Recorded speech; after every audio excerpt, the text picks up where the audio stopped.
Hi everyone, welcome to the channel dedicated to sharing the profound insights and wisdom of Andromedan contactee Alex Collier. If you're new here, you're in for a journey that expands your mind and consciousness, bringing you closer to understanding the messages from the fifth density Andromedan extraterrestrials. For those returning, we're grateful for your continued support. Before we dive into today's enlightening content, we have a small favor to ask. If you find value in the knowledge shared in this video, please consider hitting that like button, subscribing to our channel, and clicking the bell icon so you never miss an update. Your engagement helps us amplify Alex Collier's message, allowing us to reach a larger audience with these vital messages. We'd also love to hear from you, so please engage with the comments below. Whether it's a question, your thoughts, or even just an emoji for the sake of engagement, every comment counts. We read every single comment, and your feedback is incredibly valuable to us, as it all contributes to our mission of expanding this community.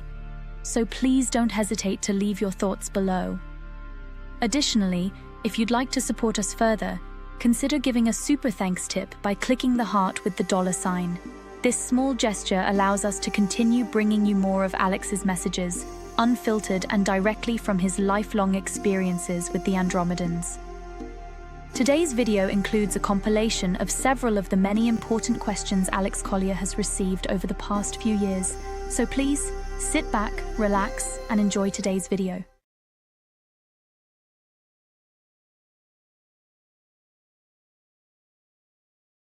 I hear that the forbidden Tesla towers are being erected in the UK and Texas. Interesting. Is this true? And will Terrans finally break free of the technologies that the deep state is preventing us from possessing?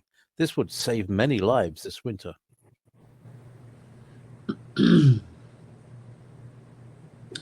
That's an excellent question. There are towers going up. There are still some existing towers that exist in buildings, on towers, steeples. All they have to do is be hooked up, reconnected to the Earth's grid.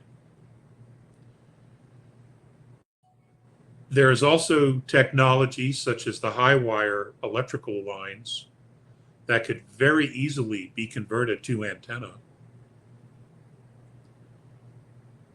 There's also, especially in Europe, a lot of very old original Tesla technology that is in existence, that's on the ground, that's on private property and other places that will still work. All you have to do is turn it on or reconnect it. So what will happen this winter? That's an excellent question. It's an excellent question. I sincerely hope that September, October, November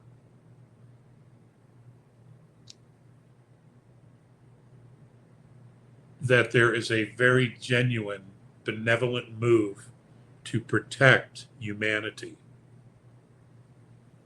It looks that way. It looks like that's exactly what's going to happen.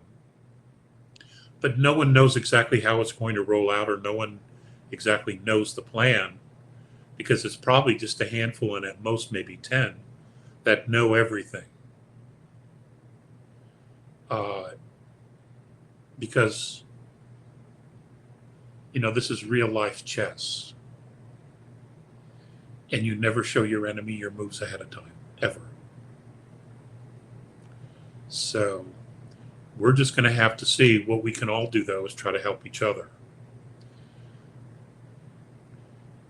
The United States of America has enough natural gas to essentially provide fuel for the whole world for 400 years.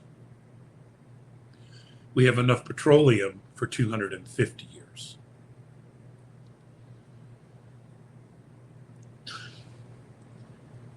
To even go down this road is just insanity. It really is. But, I think that's part of the plan, is to show us how corrupt and criminal and manipulative the system we've been living under truly is, and the people running it, how corrupt and manipulative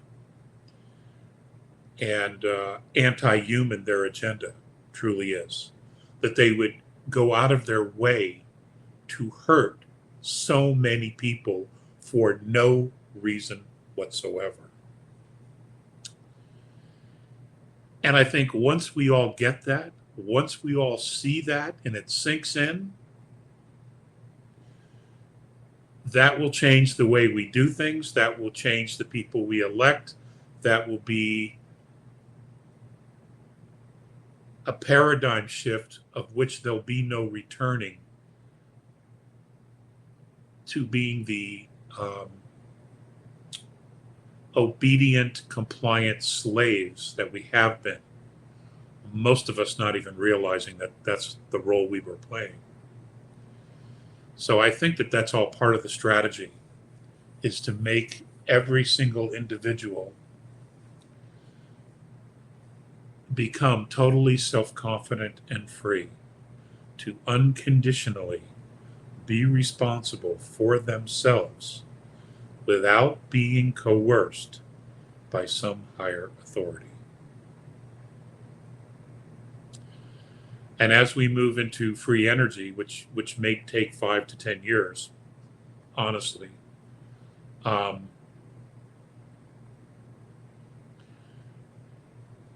can be very much achieved. Now, we're going to still have to deal with the electric car issue. There simply isn't enough of lithium to provide car batteries for all electric cars. It's just simply not on the planet. It's not doable. So something else is going to have to occur if that's the direction we're going to go. Or it's probably going to end up being both electric and petroleum, gasoline, diesel. It'll probably be a combination of both.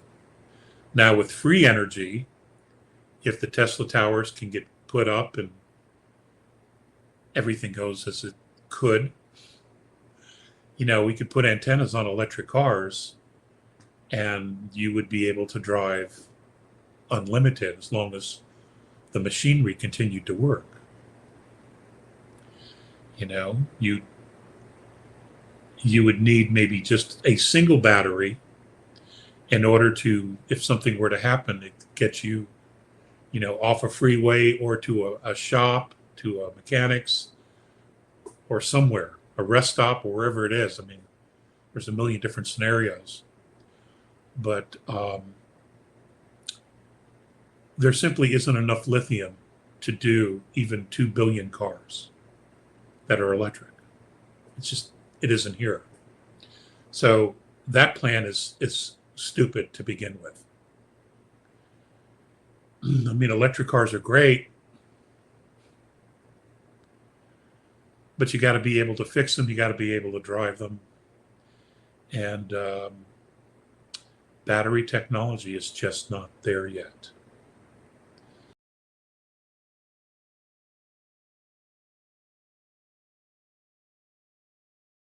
Hi, Alex. Why can't the White Hats not just simply destroy the HARP system? Very cold winter is predicted this year here in Europe, with highest gas prices ever. Hurricane Ian, apparently a product by them. They're spraying chemtrails like idiots in the last days. Thank you for your being, dear Alex. Bless you.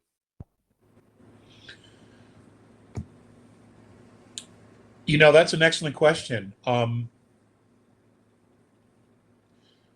lot of this technology, the HARP system for one, has multiple purposes. I mean, if it can manipulate and control weather, it can also control weather. It can also be used as a defense, a shield against meteorites and other physical bodies that may come in towards the planet. Now, let's go back to the actual creation of HARP. And understand that it could very well be that the initial implementation and construction of HARP was done by a group of scientists and engineers who did not have information regarding the alliance, because so much information has been compartmentalized. They did not realize that there were platforms in space that we had, that the military had, that could remove a threat of a meteor or an asteroid. They didn't know. And, you know, one of my favorite lines in the movie is from the movie Contact,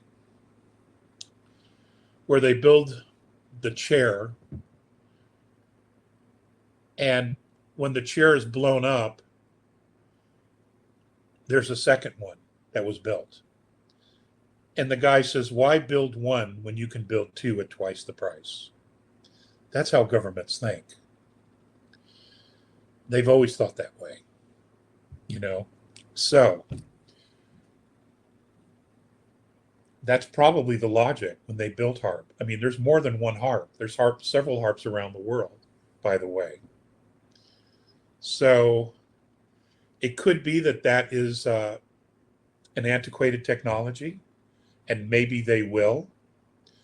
But to take it down and dismantle it requires very specific expertise. You just can't go in and bomb it.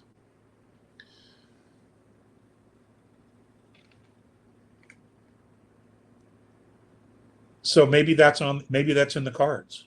I don't exactly know. Or could that platform be converted into something else, to generating electrical power?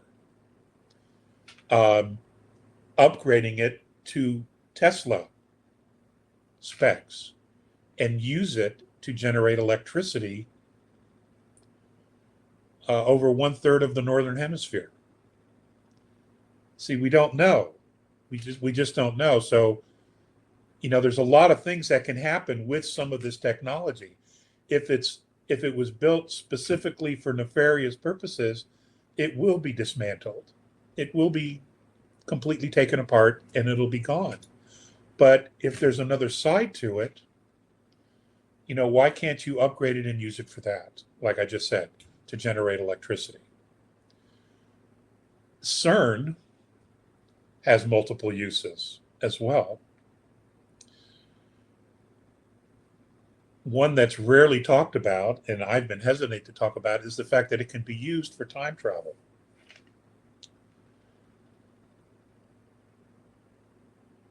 And I bet that the Alliance has been given information of other uses for it.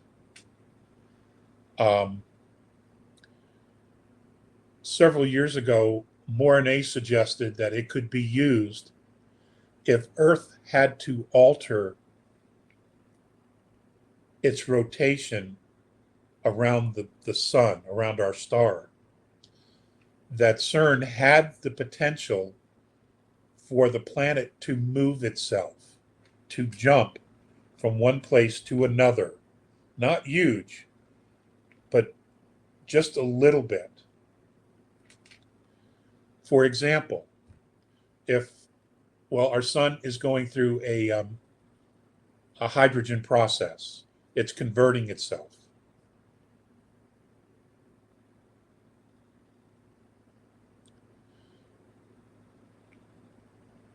It may be necessary for the Earth to move itself a little bit further away to alter its distance from the sun in the future, to alter its distance from the sun just a little bit. This would, of course, extend our calendar, our rotation around the Earth, if we continue to measure things that way. And I say that because extraterrestrial races measure things very differently than we do. And it would make sense that we would adapt to what the rest of the galaxy is doing, as opposed to being the Lone Ranger and not doing it right at all and continue to not do it right. That makes no sense.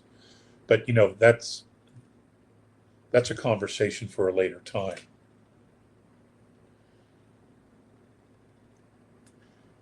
We'll have to see. A lot of the technologies, such as HARP and CERN and other things, Stargates, this is all technology that was reverse engineered from more advanced technology that was brought to the planet. So if there is no benevolent use for it, it will be dismantled. But if there is, then we have to visit that. But we, as the citizens of the planet, have to know what that is. We have to make ourselves part of the decision-making process. Okay? We have to do that. We have got to stand empowered and say, wait a minute. We're the ones creating the reality here. We will be part of the decision-making process. End of story, or it doesn't happen. It's that simple. There's going to be a transition between old world and new world. The piece that's missing is an empowered humanity. And that's the part we all need to catch up on, is empowering humanity. We need to take the lead. When the power vacuum collapses, we don't want the military to be in there. We want it to be us, the people of the planet, to fill that vacuum. This way we know we'll watch out for each other.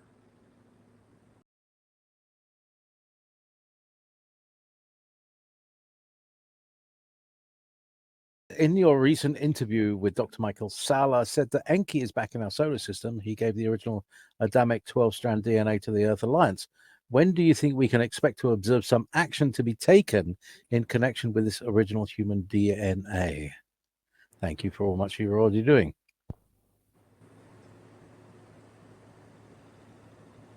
I have absolutely no idea. I have not met Enki, and I'm not aware that I will be participating in any of those things. So I don't know. If I were running this op, and I can only speak for myself, I would want the data and I would want it put into the holographic healing technology. That's what I would do with it.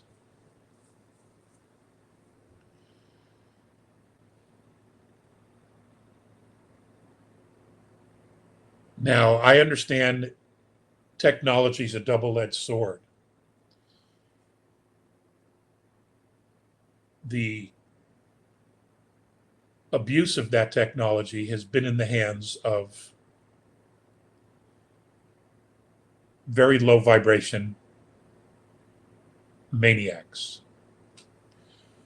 But as we go forward, and as we are in fact moving forward, the adults now have control of this technology.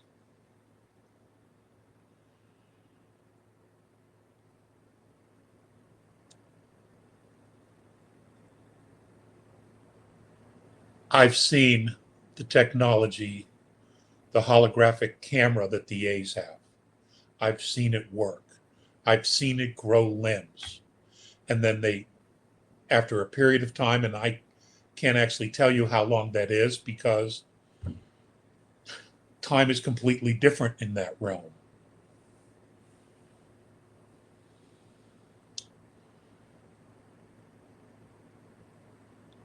They get up and they walk out and they're in original condition. They're in original condition. All original equipment, Everything's working, thrusters on full. And since we have their genetics, all of their genetics for the most part, there's no reason that can't happen here. Now, they do use technology to do this.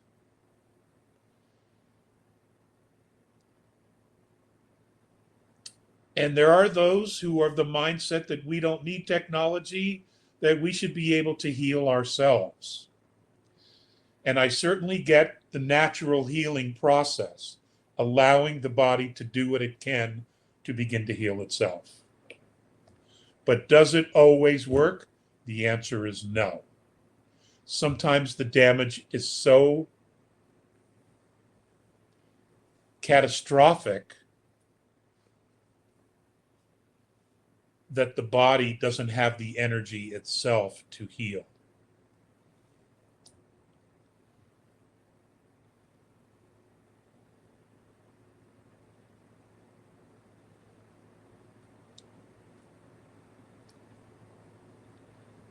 Would this be appropriate?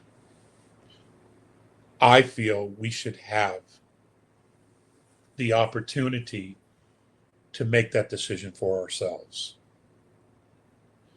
But in order for us to make that decision, the technology has to be here. That's what I would do. That's what I would do. So everybody can make the decision themselves to do it one way or the other. Obviously, one way's faster, and then you can go on with your life. Then we can extend our own longevity. And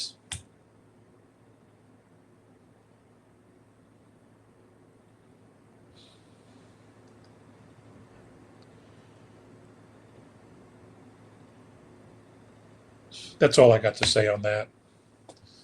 But that's how I would do it.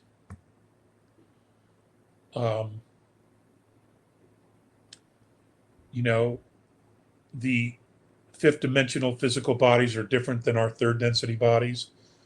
Their healings are really, really quick.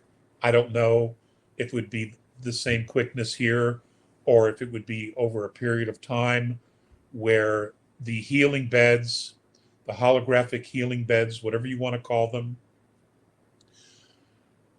if just giving the body the memory of our original blueprint would help the body continue to heal itself. I don't know.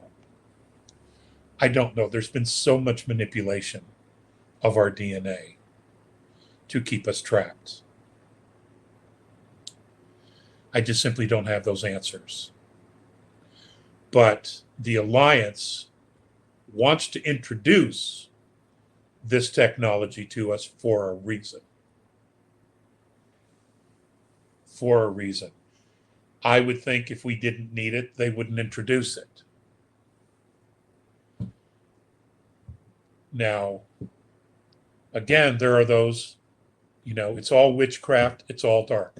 If you want to live in that space, ignoring the fact that we live in a duality, then you go for it. You go for it. You live in fear and in isolation. You go for it. I'm not going there. I'm not going there. And in my humble opinion, I think you're an idiot to not be open to the possibilities of the positive side of this, the benevolent side of this. And I'm no longer even interested in having this conversation with you. Okay? Especially when you're going to trash me and others. So you go where you go with that. Next question, please. Hello, dear Alex. Sorry. Sherilyn Wells. Aloha, Alex. In your first interview with Dr. Sally, you mentioned the July 2022 event with light arriving in our solar system from a supernova in Cygnus Alpha.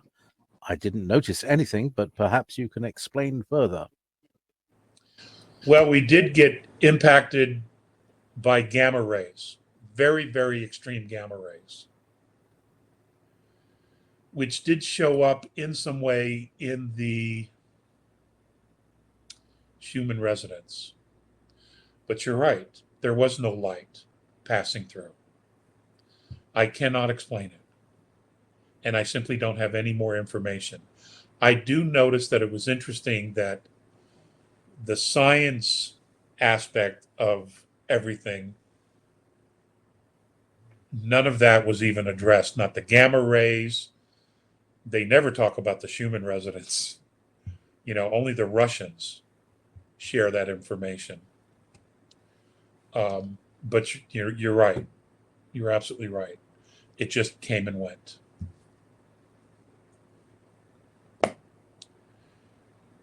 So that's all I have on that.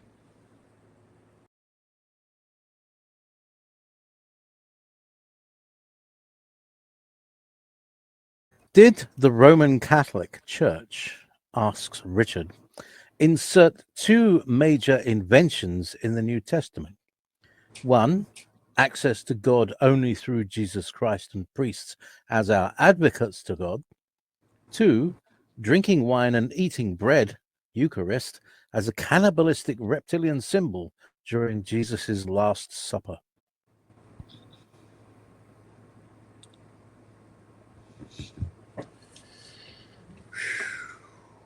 I love these heretical questions.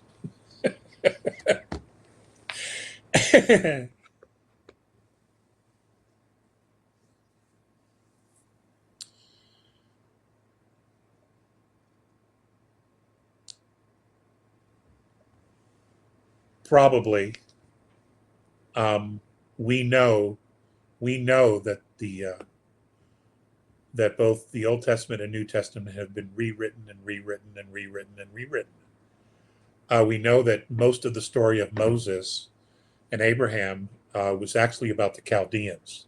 It wasn't about the Hebrews, or at that time they were known as Ibris. They were known as the Wanderers, Gypsies. They later became Hebrew, and then turn of the century, they became known as Jews.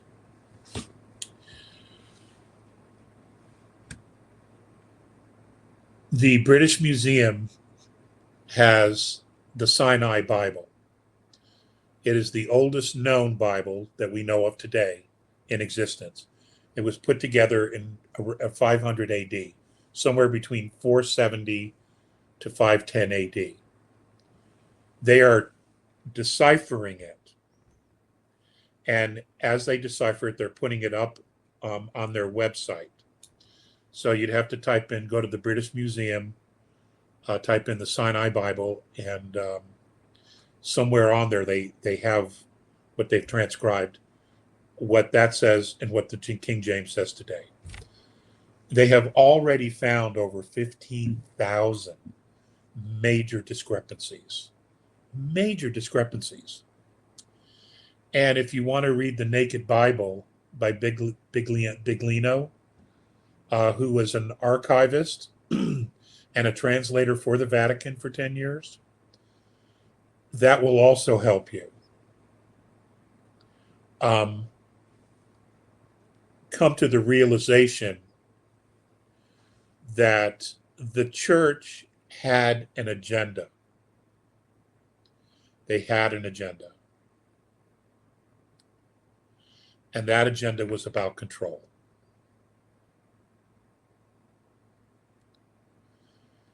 And then you have the personal letters of at least 5 popes talking about how wealthy the church had become by selling the myth of Christ. Now, these are their letters. These are their words. And then you have the National Museum of Turkey in Istanbul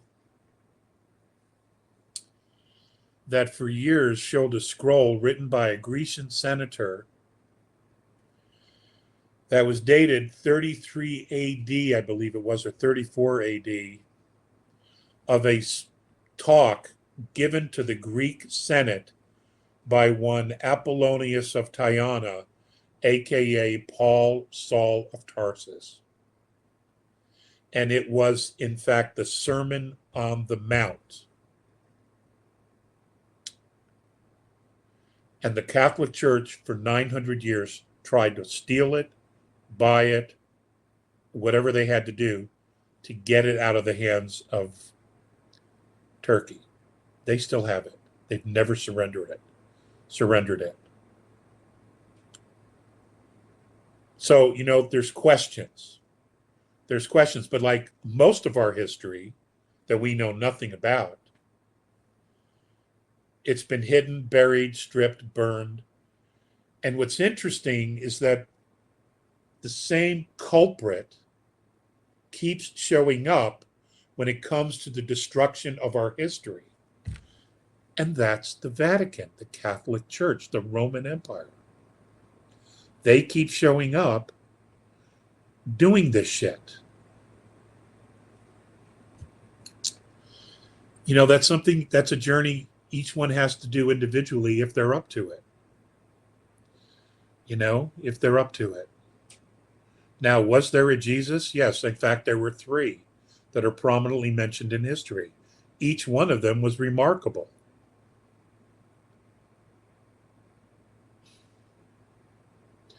But I wasn't there. I wasn't there to know. I have my own opinion on it after having spent 40 years researching everything that I could get my hands on. And I have my own opinion. And it will remain my opinion. But I think if you really want to know, I just gave you a lot of stuff to do, to research. All you have to do is have an open mind. If it resonates, great. If it doesn't, then it doesn't. That's okay.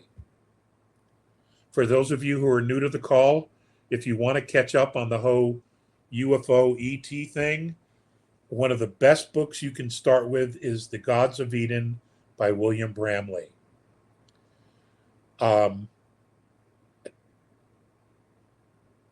It will open a window. If you actually read the whole thing, it will open up a window in your head. Okay? It'll be like a skylight. It'll put a skylight in your brain.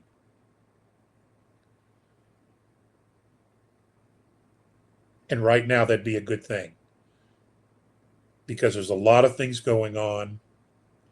And what we've been taught, mostly what we've been taught, has been absolute garbage.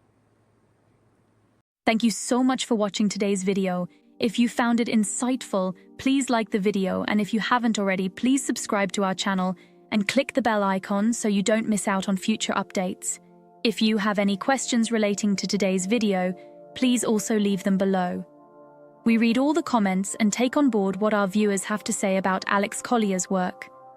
Remember, your support helps Alex Collier's knowledge and the messages from the Andromedans reach more people. If you'd like to support the channel even more, you can give us a super thanks tip by clicking the heart icon with a $sign. It really helps our team bring you more content. Also, be sure to visit alexcollier.org to sign up for our regular email newsletter. It's the best way to stay updated with the latest news, exclusive content, and upcoming live webinars. For the latest insights from Alex Collier, check out alexcollier.live. And if you want to explore over 250 past webinars, head over to alexcollier.tv. Thank you for being a part of this journey and supporting Alex Collier's work. We couldn't do this without you, and we're genuinely grateful for your support. Until next time, stay curious and keep exploring the vast mysteries of our universe. If you would like to see the Andromedan contactee Alex Collier live via video stream, we hold a live online seminar every Friday at 2 p.m. Eastern Time. For more information on upcoming live webinars, please visit alexcollier.org.